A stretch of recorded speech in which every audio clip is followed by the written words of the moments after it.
여러분은 예수님을 처음 어떻게 알게 되셨습니까? 어떤 분들은 모태에서부터 자연스럽게 교회에 나가게 되고 어릴 때부터 하나님 말씀을 듣고 이렇게 자라나셔서 그렇게 예수님을 알고 믿게 되는 분들도 계시고요. 또 어떤 분들은 중간에 자라시다가 예수님을 알지 못했지만 지인이나 친구나 어떤 분들의 전도로 인해서 교회에 나가게 되고 예배드리면서 성경 말씀을 알게 되고 예수님을 알게 되는 그러한 과정을 거친 분들도 계시고 또 어떤 분들은 아주 극적으로 예수님을 만난 분도 계십니다.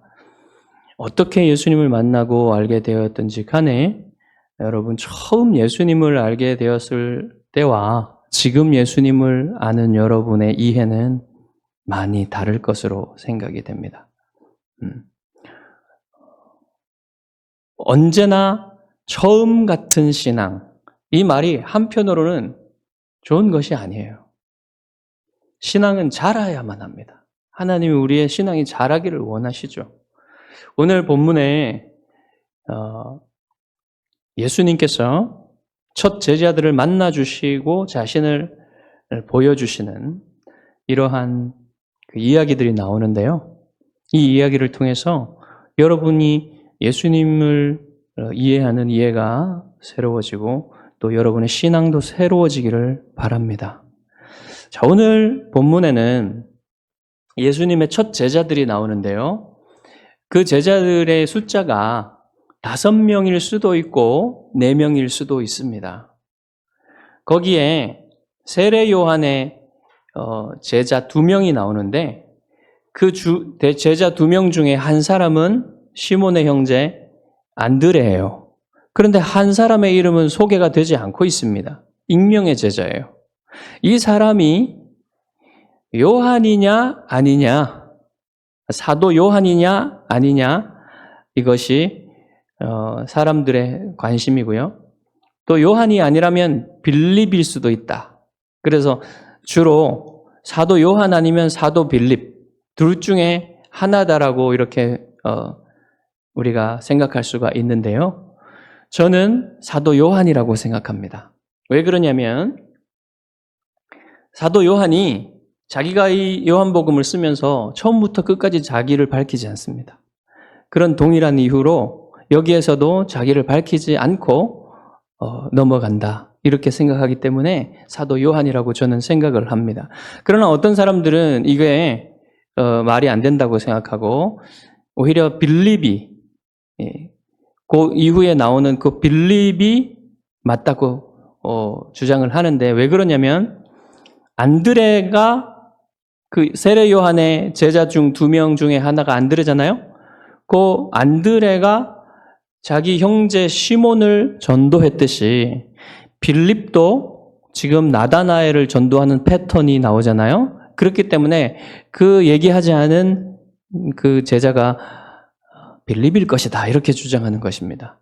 그런데 저는 그게 이상하게 느껴지는 게 여러분 43절로 가보시면 거기에 예수님이 갈릴리로 가려 하시다가 빌립을 만나 이르시되 나를 따르라 그러잖아요. 근데 여기서 분위기가요. 예수님이 빌립을 처음 만나는 분위기지 그냥 같이 다니시다가 또 빌립을 만나는 그런 분위기가 아니에요. 예.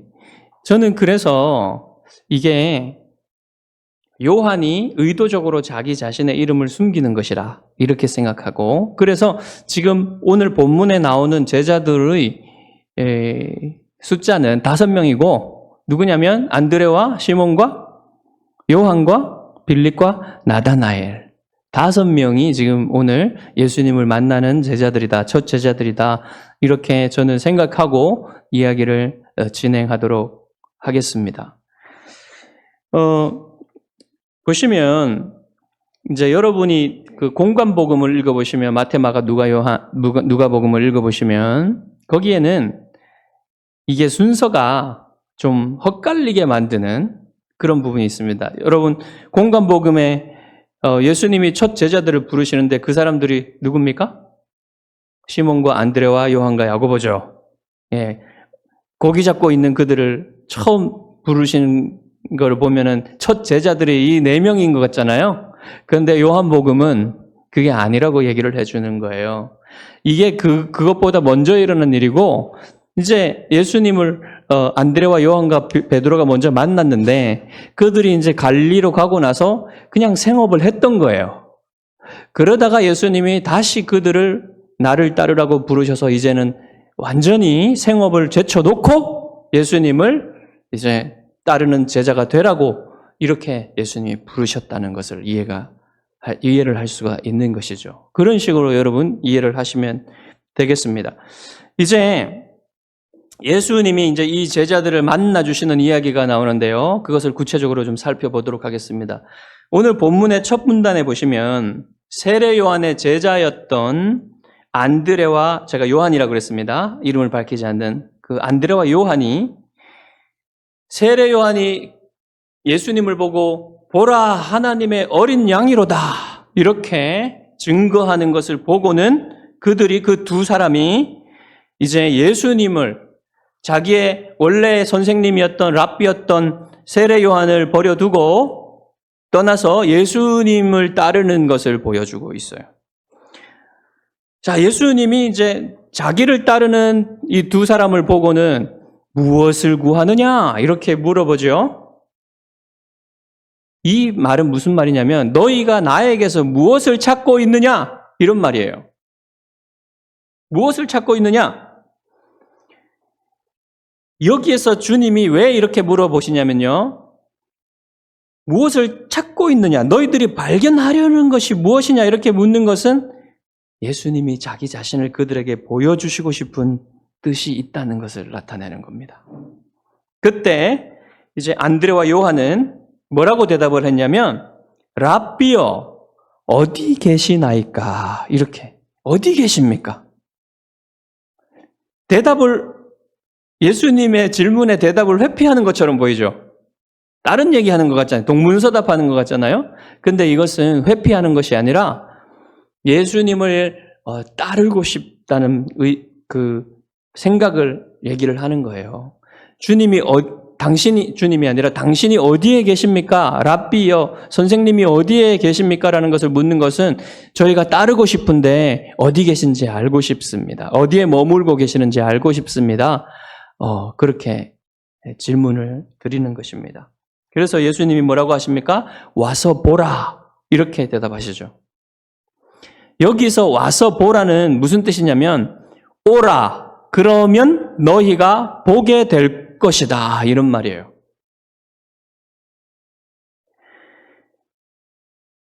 굉장히 신비한 말이에요. 잘 보시면. 이중적인 의미가 들어있어요. 와봐라. 그러면 내가 어디에 머무는지 알게 될 것이다. 이런 뜻이 있을 것이고 그 다음에 또 하나는 뭐냐면 너희가 나에게로 오면 내가 누구인지 알게 될 것이다. 이런 뜻도 같이 있는 거예요. 그날 안드레와 요한은 몇 시간을 예수님과 함께 있었습니다. 그리고 오늘 몇 시라고 합니까? 때가 10시쯤 됐다 그러죠. 유대인들은 언제부터 시간을 카운팅을 하냐면 해 뜰 때부터. 대략 6시로 본다면 10시간 후면 4시죠. 오후 4시. 그러니까 오후 4시쯤 됐다는 겁니다. 그러니까 몇 시간을 보냈겠죠? 예수님과. 자, 그 몇 시간을, 그 짧은 시간 예수님과 함께 있었던 안드레가 곧장 어떻게 해요?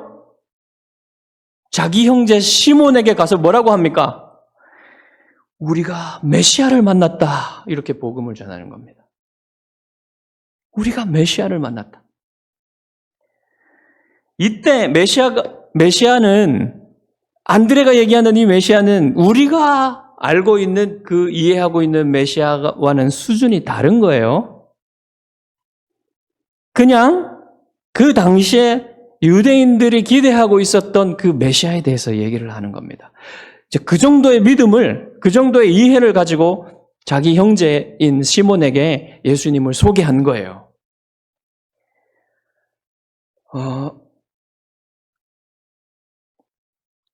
그 짧은 시간에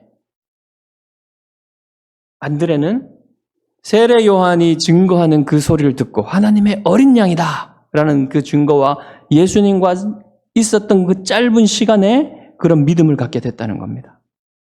어쨌든 그는 예수님을 메시아로는 받아들이고 믿고 있었기 때문에 그의 형제에게 우리가 메시아를 만났다라고 얘기를 하고 있는 거예요. 견딜 수가 없는 거죠, 여러분. 이게 여러분 이 감흥이 잘 전달이 안 될 겁니다. 여러분. 얼마나 오랫동안 유대인들은 그 희망 없는, 소망 없는 그런 삶 속에서 메시아를 기다렸는데. 그래서 세례 요한의 메시지를 그렇게 갈급하게 찾아가서 듣는 겁니다, 이 사람들이. 그래서 그 메시아를 만났다는 이 말은요, 굉장히 뭐랄까 흥분에 넘치는 그런 말이에요. 그래서 가장 먼저 전해주고 싶었던 사람이 자기 형제 시몬이었던 것입니다. 여러분 누구에게 가장 먼저 전해주고 싶으십니까?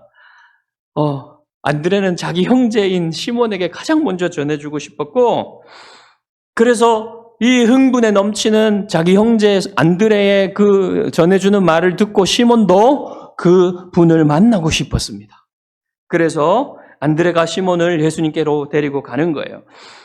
주님이 시몬을 보고 말씀하십니다. 내가 요한의 아들 시몬이니 장차 게바라 하리라. 게바는요, 아람어로 케파스인데, 케파스, 바위란 뜻이에요. 반석, 단단한 바위란 뜻입니다.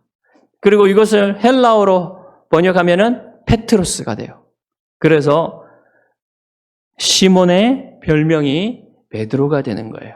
위대한 별명을 갖게 되는데, 이 베드로라는 별명은 그가 앞으로 미래에 교회에서 어떠한 직무를 감당할 것인지를 보여주는 그런 이름이 되는 것입니다.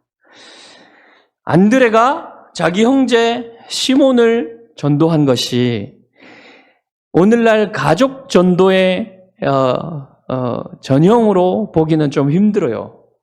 왜 그러냐면 여러분 이미 안드레와 시몬은요, 이미 하나님 나라를 엄청나게 갈망하고 있었던 사람들이에요. 그렇기 때문에 자기 생업을 잠시 제쳐두고 갈릴리를 떠나서 요단강에 가가지고 요단강을 건너서 동쪽 편에서 세례를 주고 있었던 세례 요한의 그 메시지를 듣기 위해서, 세례 요한의 그 가르침을 듣기 위해서 그 시간을 내가지고 그 어려운 시기에 여러분 자기 생업을 떠나서 그렇게 며칠씩 있는다는 거는 그 굉장히 어려운 일입니다. 그런 열심이 있었던 사람이에요.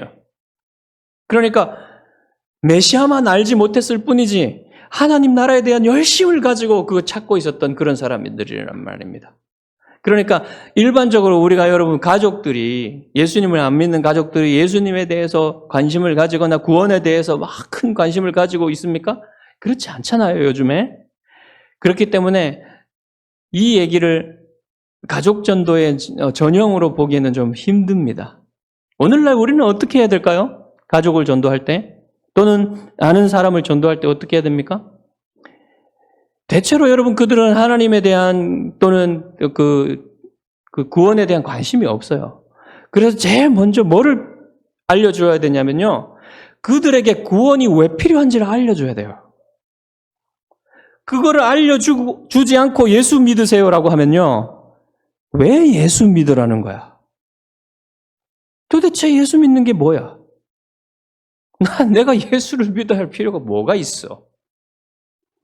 이런 거예요. 그러니까 그 말은 아무 의미가 없는 말일 수 있는 겁니다. 그런데 우리가 먼저 정말 우리가 사랑하는, 또 우리가 전도하고 싶고 구원을 알려주고 싶은 그 사람에게 무엇을 알려줘야 되겠습니까? 죄에 대한 하나님의 진노와 심판에 대해서 알려줘야지.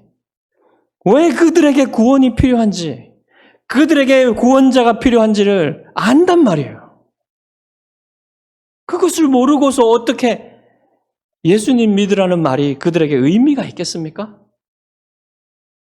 그래서 여러분, 전도를 할 때요, 먼저 그들에게 왜 예수님이 필요한지를 알려줘야 됩니다. 그러면 그들은 번민을 하기 시작해요. 영적인 번민을 하기 시작합니다. 자기의 죄에 대해서 생각하고 자기의 죽음 이후에 대해서 생각하고 심판에 대해서 생각하며 두려움과 영적인 번민을 가지게 될 것이란 말이에요. 그때 비로소 여러분 예수 그리스도가 그들에게 필요함을 증거할 수 있는 거예요. 내가 만난 예수님에 대해서 알려줄 수 있는 거예요. 이렇게 여러분 뭔가 오늘날 관계 전도는요 시간이 걸리는 그런 일이에요. 시간이 많이 걸릴 수 있습니다. 인내가 필요한 일일 수 있는 거죠. 본문의 이야기로 다시 돌아가 보겠습니다. 주님이 베드로에게 별명을 지어주시는 그 사건을 보면서 우리는 예수님의 전지하심에 대한 어떤 전조를 느낄 수가 있어요. 우리는 이미 알고 있지만 이 사람들은 그것을 그냥 그림자 정도로만 이렇게 느낄 수 있는 정도가 되었을 거예요. 하지만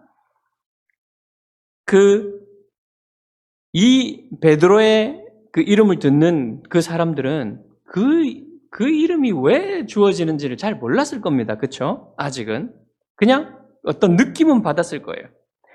단지 그렇게 이름 지어주시는 그 예수님에게서 세례 요한과는 다른 어떤 신적 권위를 느낄 수 있었을 겁니다.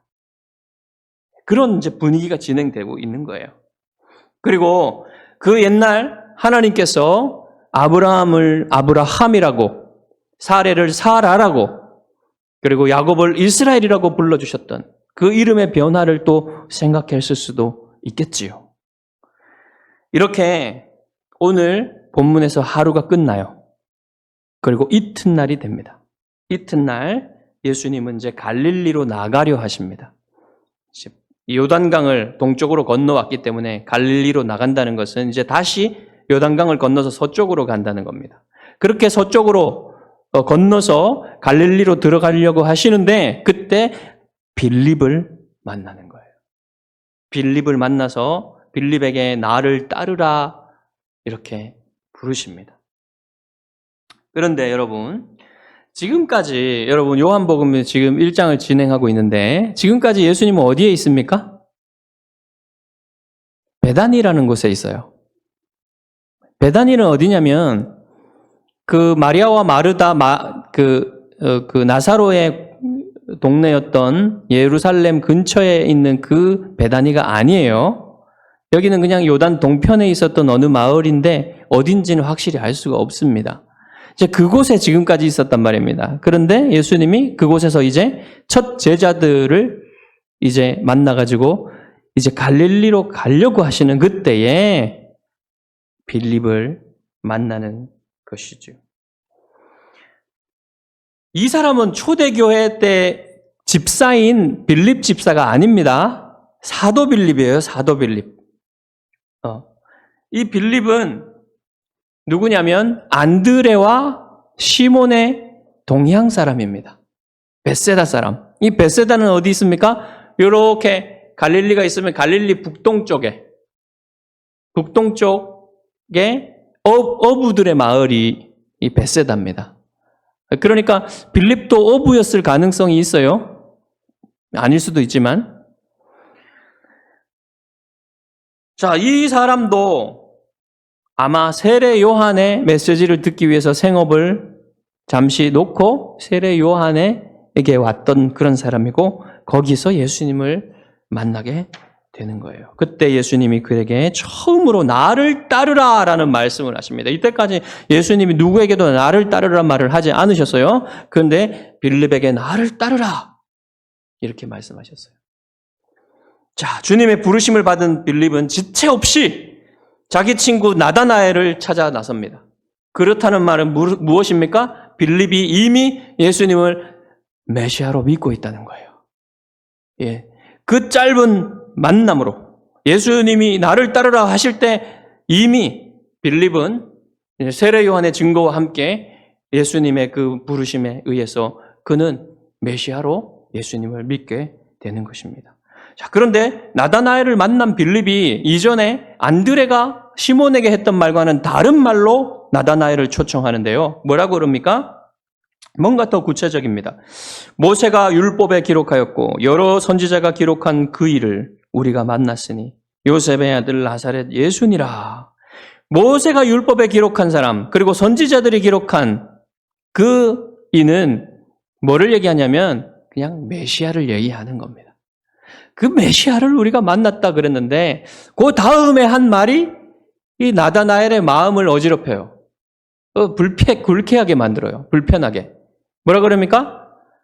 나사렛 사람 요셉의 아들이라 그러죠. 나사렛 사람이라는 것이 나다나엘의 마음을 불편하게 만들어요. 그래서 뭐라고 합니까? 숨기지 않고 말하는데 나사렛에서 무슨 선한 것이 나오겠느냐. 여러분, 나다나엘은 갈릴리 가나 사람입니다. 그렇게 멀리 떨어져 있지 않아요. 나사렛에서 한 6km 정도밖에 안 떨어져 있어요. 즉 갈릴리 가나 사람인데 이 나다나엘은 분명히 메시아에 대한 구약 성경의 예언들을 알고 있었어요. 그래서 메시아가 베들레헴에서 나신다는 것도 알고 있었고, 그리고 지금 그 시대에 유대 지역의 사람들은요 갈릴리 사람들을 무시했어요. 그런데 자기도 갈릴리 사람 아닙니까? 근데 자기도 무시당하고 있는 자기도 갈릴리 사람들을 무시합니다. 희한하죠? 그러니까 이 편견이라는 게 무서운 거예요.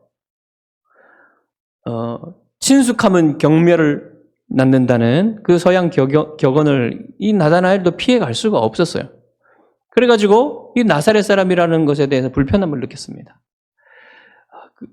그런데 이제 빌립은 여기서 뭐라 그러냐면 와서 보라라고 초청을 해요. 여기서 와서 보라는요, 예수님이 이전에 와서 보라라고 얘기했던 것과는 다른 겁니다. 예수님은 오라 그러면 너희가 보게 될 것이다라고 얘기한 거죠. 근데 여기서 와서 보라는 그냥 말 그대로 와서 봐, 그런 뜻입니다. 그냥 초청입니다. 단순한. 여러분 많은 말을 하지 않았어요. 빌립이 초청하려고.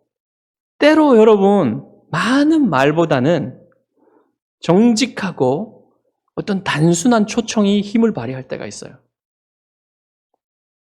빌립은 나다나엘과 친구로서 아주 큰 신뢰관계를 가지고 있었던 사람인 것처럼 보여요.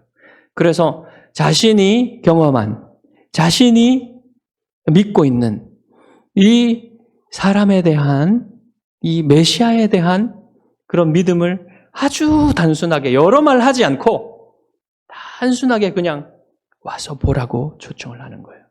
그 초청에 나다나엘이 응했습니다. 그래서 이제 예수님은 나다나엘이 자기에게 오는 것을 보시고 뭐라고 말씀하셨냐면 보라, 이는 참으로 이스라엘 사람이라. 그 속에 간사한 것이 없도다. 주님은 좀 전에 나다나엘이 빌립에게 무슨 말을 했는지 다 알고 계십니다. 그럼에도 불구하고 이 나다나엘이 편견에 사로잡혀 있었지만 주님은 나다나엘에 대한 편견이 없으세요. 정확하게 나다나엘의 영혼을 알고 계십니다. 그는 참 이스라엘 사람이라 이렇게 말씀하세요. 여러분, 이스라엘은 변화된 야곱의 이름이죠. 야곱은 변화되기 전에 어떤 사람이었습니까? 속임이 가득한 사람이었습니다. 그런데 야복강가에서 하나님의 사자와 씨름을 하고 난 이후로 하나님의 은혜를 받은 후에 야곱은 변화되어서 그 속에 간사함이 없는 사람으로 점점 변해갔어요. 예수님 지금 나다나엘에게 그러한 이스라엘이라는 참 이스라엘 사람이라는 얘기를 하고 계신 거예요. 그 안에 속임수가 없는 사람, 그 안에 거짓이 없는 사람, 그 안에 아예 거짓이 없는 예수님과 같은 그런 죄가 없는 사람이란 뜻이 아니라 나다나엘의 영혼의 특징이 바로 그런 성정을 가지고 있는 사람이라는 예수님의 정확한 통찰. 예수님의 정확한 아심으로 인해서 그에게 말씀하고 있는 거예요. 자, 그러면 여러분이 이런 얘기를 예수님한테 들었다면 어떻게 반응하시겠습니까? 너는 네 마음속에 간사함이 없고 속임이 없는 사람이야. 이렇게 예수님이 말했으면 어떻게 얘기할까요? 아닙니다, 주님. 저는 속임이 많은 사람입니다. 이렇게 얘기할 가능성이 많지 않겠습니까? 근데 나다나엘은 그런 얘기 안 합니다. 뭐라고 합니까? 어떻게 하셨습니까? 이런 식으로 얘기를 하는 거죠. 그러면 이런 게 분위기가요, 여러분. 나다나엘이 교만하다는 분위기를 풍기고 있는 겁니까, 지금 요한이? 그런 거 아니에요. 나다나엘이 정말 그런 정직하고 아주 솔직하고 그런 마음으로 지금 예수님께 다가가고 있다는 것을 풍기고 있어요. 자기 자신의 어떠함보다 이제 나다나엘의 관심이요. 자기 자신의 어떠함보다 지금 자신의 마음을 훤히 들여다보고 계시는 것 같은 이 분에 대한 관심이 굉장히 커진 것입니다. 그래서 뭐라고 얘기하냐면 어떻게 저를 아십니까? 이렇게 물은 거예요. 예수님이 빌립이 너를 부르기 전에 내가 무화과 나무 아래에 있을 때에 보았노라. 나다나엘이 무화과 나무 아래에 있을 때 보았다는 말이요. 무슨 의미인지 학자들은 굉장히 고민에 빠졌습니다. 이 무화과 나무라는 게 상징적인 단어거든요. 근데 그 의미를 찾다가 사람들이 아직도 결론을 못 내리고 있으니까 여러분, 이것은 정말로 예수님이요. 나다나엘이 무화과 나무 아래에 빌립을 만나기 전에 무화과 나무 아래에서 무엇을 하고 있었던 것을 예수님이 보신 것이라고 이해하는 것이 가장 좋을 것입니다. 그때에 나다나엘이 무엇을 하고 있었는지는 그렇게 중요한 건 아니에요. 그러나 분명 나다나엘은 뭔가 의미 있는 일을 하고 있었을 겁니다. 그곳에서 기도하고 있었을지도 몰라요. 그곳에서 세례 요한의 메시지를 생각하고 있었을지도 모릅니다. 하나님 나라에 대해서, 메시아에 대해서 생각하고 있었을지도 모릅니다. 그것을 주님이 보셨단 말이에요. 그래서 나다나엘은 즉시 예수님의 그 말씀을 듣고 예수님의 신적인 무엇인가를 감지하고 뭐라고 말합니까? 랍비여, 당신은 하나님의 아들이시요 당신은 이스라엘의 임금이로소이다. 여러분, 이 나다나엘의 고백은요, 예수님을 메시아로 믿는다는 고백입니다. 랍비어라고 한 것은 좀 전에 말한 그런 편견에서 자신이 벗어났다는 것을 보여줍니다. 네, 존경을 표하는 거예요. 랍비는 나의 선생님이여 라고 말하는 겁니다. 그리고 하나님의 아들은 궁극적으로 메시아를 일컫는 말이에요. 시편 2편 7절에 보시면 내가 여호와의 명령을 전하노라. 여호와께서 내게 이르시되 너는 내 아들이라. 오늘 내가 너를 낳았도다. 라고 말씀하신 것처럼 이 하나님의 아들은 이 메시아에 대한 사상을 전해주고 있는 말입니다. 하지만 여러분, 요한복음에서는요, 이 하나님의 아들을요, 훨씬 더 큰 의미로 우리에게 얘기를 하고 있습니다. 무슨 말입니까? 하나님의 아들은 성부 하나님과 독특한 관계를 맺고 계신 성자 하나님을 의미하는 거예요. 요한복음에서 하나님의 아들은요. 그러니까 이 나다나엘의 고백은요, 자기가 알고 있는 것보다 더 큰 거를 고백한 겁니다. 나다나엘은 나중에 사실 자기가 고백한 것이 무슨 의미였는지 예수님이 죽으시고 부활하신 후에 성령께서 그에게 가르쳐 주신 이후에 알게 되는 거예요. 그리고 이스라엘의 왕이라는 고백도요, 동일하게 메시아라는 고백입니다. 이스라엘의 왕이라는 고백은요, 그들이 어떤 메시아를 기다리고 있었는지를 말해주고 있는 거예요. 다윗의 아들, 다윗의 왕조에서 오는 그 아들이 정치적인 왕으로서 핍박받고 있었던 이스라엘을 구원하실 것이라는 그러한 의미에서 정치적인 리더로서 생각하고 있는 것입니다. 그러한 이해를 나다나엘도 크게 벗어나지 못한 상태에서 지금 고백하고 있는 거예요. 그 정도의 메시아에 대한 믿음을 고백하는 있는 것입니다. 그래서 주님은 나다나엘의 고백에 이렇게 말씀하셨습니다. 내가 너를 무화과 나무 아래에서 보았다 함으로 믿느냐? 이보다 더 큰 일을 보리라. 또 이르시되 진실로 진실로 너희에게 이르노니 하늘이 열리고 하나님의 사자들이 인자 위에 오르락내리락 하는 것을 보리라. 먼저 내가 너를 무화과나무 아래에서 보았다 함으로 믿느냐? 이보다 더 큰 일을 보리라 하신 말씀에 대해서 먼저 생각해 보겠습니다. 자, 나다나엘의 믿음은요, 주님이 자신에 대해서 초자연적인 지식을 가지고 계시다는 사실을 보고 그 기적을 보고 믿었다는 거예요. 그런데 여러분, 그러한 기적을 보고 믿는 초자연적인 현상을 보고 믿는 것은요, 그렇게 안전한 믿음이 아닙니다. 여러분, 사람들은요, 자신이 뭔가 초자연적인 경험, 뭔가 기적적인 경험을, 드라마틱한 만남을 통해서 예수님을 믿지 않았기 때문에 내 믿음이 지금 이것밖에 안 된다라고 얘기하시거나 그렇게 생각하시는 분들이 있어요. 그러나 성경에 따르면요, 그런 생각은 맞지 않는 생각입니다. 오히려 여러분, 그런 기적이나 초자연적인 경험을 통해서 믿게 되는 건요, 불안정한 믿음이에요. 왜 그렇습니까? 경험이라는 건요, 인간의 경험이라는 건요, 그 경험이 절대적이지가 않습니다. 그것에 대한 해석이요, 다 주관적일 수밖에 없어요. 그래서 여러분, 그 경험 자체가 어떤 절대적인 의미를 갖지 않는 거예요. 그래서 예수님은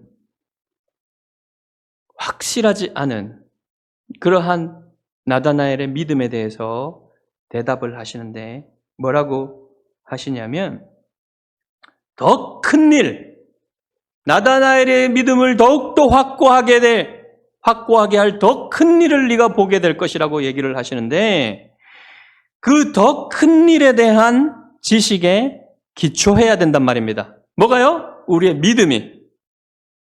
그러면 예수님이 그 더 큰 일은 무엇이라고 소개하십니까? 진실로 진실로 너희에게 이르노니 하늘이 열리고 하나님의 사자들이 인자 위에 오르락내리락 하는 것을 보리라. 자, 이 말씀은요, 나다나엘에게만 하는 게 아니라 너희에게 하는 것입니다. 그 너희는 거기에 있었던 제자들을 다 포함하는 것이고요, 또 궁극적으로는 앞으로 믿게 될 모든 신자들에게 하는 말씀입니다. 그러면 모든 믿는 사람들은 결국은 이제 이 큰 일, 주님이 얘기하시는 이 더 큰 일을 보고 그것에 따라서 믿음을 세워야 한다는 사실을 예수님이 말씀하고 계시는 거예요. 예수님이 진실로 진실로 2번 말했는데요, 이것은 아멘 아멘을 번역한 것입니다. 여러분, 아멘 아멘이라고 주님이 2번 반복하실 때, 진실로 진실로 하고 말씀하실 때는 무슨 말이냐면 그것의 중요성과 그것의 믿을 만함, 그것의 권위성을 얘기하실 때 그렇게 2번 말씀하시고 무엇인가를 말씀해 주시는 건데요, 진실하다는 거예요. 예수님의 말씀, 믿을 만하다는 거예요. 자, 뭐라고 얘기하십니까? 모든 믿는 자들이 보게 되리라. 그 보게 될 것을 근거하여서 우리의 믿음이 세워져야 된다는데, 그것이 무엇이라고 합니까? 하늘이 열리고 하나님의 사자들이 인자 위에 오르락내리락 하는 것을 보리라. 자, 이 말씀을 들을 때 무슨 생각 나십니까, 여러분? 창세기에 야곱이 사닥다리 환상을 본 것을 기억나시죠, 여러분? 그거랑 비슷한 뭔가가 느껴지시죠? 그런데 사실은 그 야곱이 본 사닥다리 환상과 주님이 말씀하신 것은 그렇게 많이 일치하지 않아요. 단지 그냥 천사들이 오르락내리락 하는 그 정도만 일치합니다. 그래서 여러분, 주님이 말씀하시고자 하시는 것이 뭐냐면, 야곱이 그 옛날에 본 그 위대한 환상처럼 너희들도 위대한 것을 보게 될 것이라. 이런 말씀을 하시고자 하시는 거예요. 자, 그 위대한 비전, 그 위대한 환상, 환상이라는 것은 비전, 본다는, 무엇인가를 본다는 거예요. 그 비전은 무엇일까요? 우선 주님은 하늘이 열린다고 말씀하세요. 하늘이 열리고, 근데 그 하늘이 열리는 것은 무엇을 말하는 거냐면, 열려진 하늘은 바로 하늘에 속한 것을 볼 수 있도록 하늘이 열린다는 건데, 그 하늘이 열린 것은 무엇이냐면 바로 예수님 자신입니다. 예수님 자신이 바로 열린 하늘이어서 하늘에 속한 것을 보게 하신다는 거예요. 예수님을 통해서. 그래서 예수님은 열린 하늘로서 하나님 자신이 누구신지 우리에게 보여주시는 분이란 말입니다. 그분은 하나님의 말씀으로서 열린 하늘이 되어서 우리에게 하나님 자신을 보여주시는 분이라는 사실을 얘기하고 있는 것이에요. 예수님의 인격과 예수님의 삶과 예수님의 사역 전체가 요한복음에서 보여주는 이 예수님의 삶 전체가 다 열린 하늘로서 우리를 하나님께로 인도하는 그러한 계시라는 말입니다. 그리고 예수님은 말씀이 육신이 되어 우리 가운데 거하시는 분이시죠. 말씀을 통해서 우리가 하나님을 알 수 있다는 사실을, 완벽한 하나님의 자기 계신 하나님의 말씀인 예수 그리스도를 통해서 우리가 하나님을 알게 된다는 사실을 말하고 계시는 것입니다. 그리고 예수님은 여기서 스스로를 부르실 때 예수님이 가장 선호하시는 표현이 있어요. 그게 뭡니까? 인자예요. 인자. 인자라는 표현을 사용해서 자신을 부르십니다. 그런데 천사들이 인자 위에 오르락 내리락 하는 것을 너희들이 보리라, 이렇게 말씀하시죠. 자, 이 인자는요, 문자적으로는 무슨 말이냐면요, 사람의 아들이라는 뜻이에요. 그런데 이 말이 아주 신비로운 말입니다, 여러분. 굉장히 신비로운 말이에요. 이 말을 처음에 사용한 사람은요, 다니엘입니다. 다니엘이 7장에 보시면 다니엘이 환상을 본 것을 우리에게 묘사해 주는데 이렇게 말해요. 인자 같은 이가 하늘 구름을 타고 와서 옛적부터 항상 계신 이 성부 하나님을 말합니다. 옛적부터 항상 계신 이에게 나아가 그 앞으로 인도되매 그에게 권세와 영광과 나라를 주고 모든 백성과 나라들과 다른 언어를 말하는 모든 자들이 그를 섬기게 하였으니 그의 권세는 소멸되지 아니하는 영원한 권세요 그의 나라는 멸망하지 아니할 것이니라. 다니엘이 말하는 인자는 어떤 존재입니까? 하나님이 그에게 영광을 입혀주시는 그런 존재예요. 그리고 하나님이 그에게 세상의 모든 권세를 주시고 그의 나라는 영원한 그런 신적 존재입니다. 그런 분이 인자라는 거예요. 그 인자라는 표현을 예수님이 자기에게 쓰시는 겁니다. 그것을 예수님이 자기 자신을 부를 때 가장 선호하셨어요. 왜 그랬을까요? 예수님은 지금 이 첫 제자들이 말하는 모든 그런 위대한 호칭들을 다 들었어요. 그렇지만 그 호칭들이 모두 그들은 왜곡된 이해 가운데 자신을 그렇게 부르고 있기 때문에 그것들을 배제하시기 위해서 예수님은 인자라는 호칭을 자기에게 일부러 쓰십니다. 그 인자라는 호칭은 이 모든 사실은 위대한 호칭들보다 더 예수님에 대해서 정확하게 이해할 수 있도록 예수님이 도와주시고 계시는 거예요. 자, 그런데 여러분, 이 인자라는 표현은요, 아주 오묘하고도 아이러니한 표현입니다. 왜 그러냐면요, 인자라는 말 자체가 여러분 사람의 아들이라는 말이죠. 사람의 아들이 하나님의 아들보다 더 높은 말입니까? 그 말 자체로는 어떤 위대한 것을 증거하지 않아요. 그런데 이 말이 다니엘의 표현과 또 예수님의 그 자기 계시에서 어디에 이르게 되면요? 달라지냐면요. 예수님이 자기 자신을 가장 영광스럽게 계시하신 지점에 이르면 이 인자라는 말이 아주 놀랍게 이해가 됩니다. 거기가 어딥니까?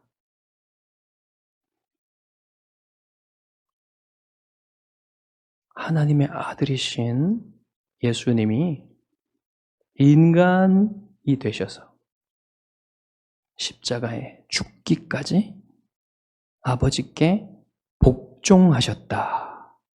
이 지점에서 예수님은 자기 자신을 가장 영광스럽게 계시하십니다. 자기가 누구신지, 자기가 어떤 영광을 가지고 계신지 가장 영광스럽게 드러내세요. 그런 의미에서 여러분, 인자는 가장 놀라운 어떤 가장 영광스러운 예수님의 호칭이 되는 것입니다. 여러분은 예수님에 대해서 어떻게 이해하고 계십니까? 여전히 모든 왜곡된 이해로 예수님을 알았던 제자들처럼 여러분은 예수님을 이해하고 계십니까? 아니면 예수님이 이 성경의 자신을 나타내신 대로 온전히 예수님을 이해하고 계십니까? 여러분이 예수님을 어떻게 이해하고 믿는지가 여러분의 신앙을 결정해요. 여러분의 신앙의 모습을 결정합니다. 여러분이 예수님을 어떻게 알고 어떻게 믿는지가 여러분의 신앙의 방향과 형태와 삶의 모습을 결정한다는 겁니다.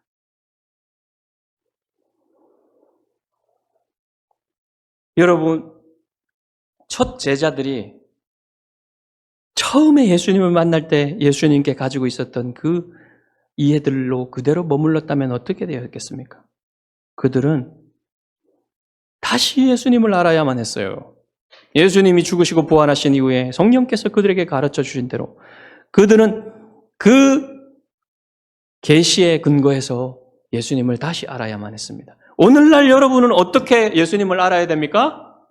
주님이 자신을 다 계시하신 이 하나님의 말씀에 근거해서 그 말씀을 믿음으로 말미암아 여러분의 신앙을 거기에 기초해서 예수님을 알고 믿어야 한다는 말입니다. 그래야만 여러분이 하나님을 제대로 알 수 있어요. 그래야 여러분이 하나님을 정말로 하나님이신 분으로 알 수가 있습니다. 저는 여러분이 정말 여러분의 신앙이 새로워지기를 바라고 여러분의 예수님 이해가 정말로 깊어지기를 바랍니다. 그것을 위해서 여러분 기도하십시오. 힘을 내십시오. 열심을 내십시오. 여러분이 지금 오랫동안 신앙생활을 해왔기 때문에 이 정도면 내가 예수님에 대해서 이해하고 믿는 것은 충분하지 않은가? 뭘 더 알아야 되고 내가 정말 대단한 어떤 경험이 필요하지. 어떤 나의 신앙을 새롭게 하기 위해서는 어떤 드라마틱한 하나님과의 만남이 필요하지. 예수님을 이렇게 더 아는 것이, 예수님을 이렇게 더 이해하는 것이 뭐가 더 그렇게 중요하겠냐. 이렇게 생각하신다면 여러분 큰 오해예요.